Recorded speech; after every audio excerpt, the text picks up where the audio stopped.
இன்றைக்கி மஞ்சள் பூசணிக்காய் அல்வா எப்படி செய்யறதுன்னு பார்க்கலாம். அதுக்கு நான் ஒரு சின்ன பூசணிக்காயில் ஒரு அரை பூசணிக்காய் எடுத்திருக்கேன்.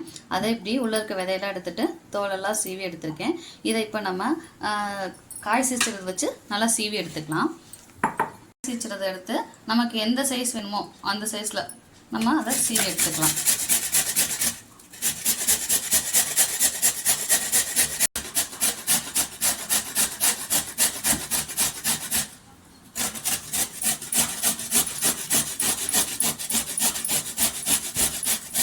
சீச்சு எடுத்தாச்சு.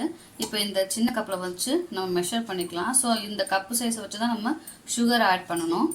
ஸோ அதனால் என்ன எடுத்துக்கிறேன்னா,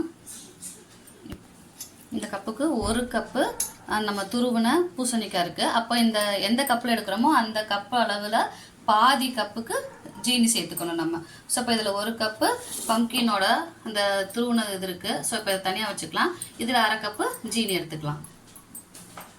இப்போ அந்த கப்பில் அரை கப் சுகர் எடுத்து வச்சுட்டோம். இப்போ நம்ம அடுப்பு வச்சு கடாய் வச்சுக்கலாம். ஸோ கடாய் சூடானதும் நெய் ஊற்றிக்கலாம்.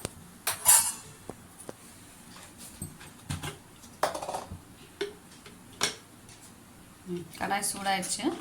இப்போது நெய் ஊற்றிக்கலாம். ஒரு 3 ஸ்பூன் நெய் ஊற்றிக்கலாம்.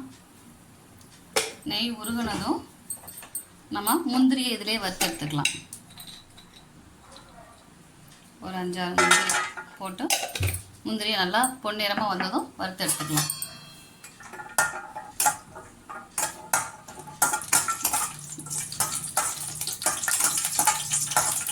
நல்லா வறுப்பட்டாச்சு. இப்போ இது முந்திரி எடுத்து தனியாக ஒரு பிளேட்டில் வச்சுக்கலாம்.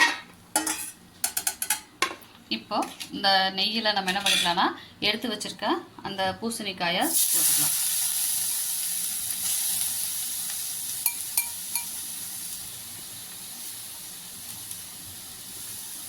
போட்டுட்டு இதை நம்ம வணக்கி விட்டுக்கிட்டே இருக்கலாம். அது வெந்து வரும். அது வெந்து வந்ததும் நம்ம ஜீனியை சேர்த்துக்கலாம். இப்போ பார்த்திங்கன்னா நல்லா வணங்கிருச்சு. இப்போ இந்த சமயத்தில் நம்ம என்ன பண்ணிக்கலாம்னா, நம்ம எடுத்து வச்சுருக்க அரை கப்பு ஜீனியை இதில் சேர்த்துக்கலாம். ஜீனி வந்து நல்லா உருகி தண்ணிப்பாக வரும். அப்புறம் அதுவே கெட்டியாயிரும். ஸோ ஜீனியை போட்டுட்டு நல்லா வணக்கிட்டு இருக்கிறப்பே நான் ஒரு 4 ஏலக்காய் எடுத்து நுணுக்கி வச்சுருக்கேன். ஸோ அதையும் நம்ம போட்டுக்கலாம் வாசத்துக்கு. இப்போ இதை இப்போ கிளறி விட்டுக்கிட்டே இருக்கும்.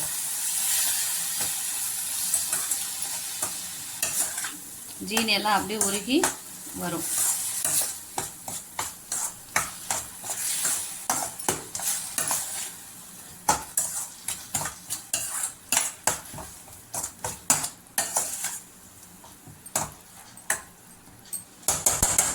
பார்த்திங்கன்னா நல்லா ஜீனி உருகி நமக்கு அப்படியே சிரப்போடு வெந்துட்டுருக்கு. ஸோ இப்போ திருப்பி இந்த ஜீனியோட சிரப்லாம் என்ன ஆகும்னா வற்றி நமக்கு அல்வா பதத்துக்கு வரும்.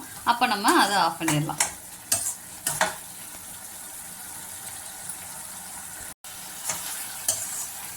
இப்போ அப்படியே நிறைய சுகர் சிரப் இருந்தது, அப்படியே வற்றிக்கிட்டே வருது.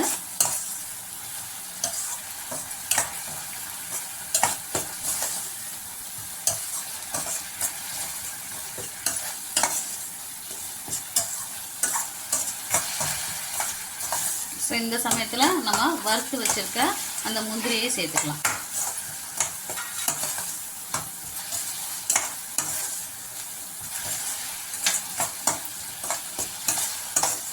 பார்த்தீங்கன்னா நல்லா சுருண்டு அல்வா பதம் வந்துருச்சு.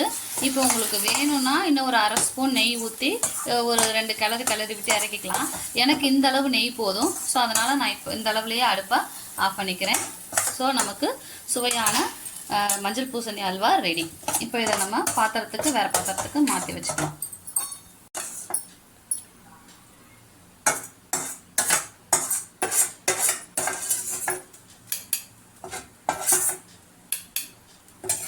ஈஸியாக செய்யக்கூடிய சுவையான மஞ்சள் பூசணி அல்வா ரெடி.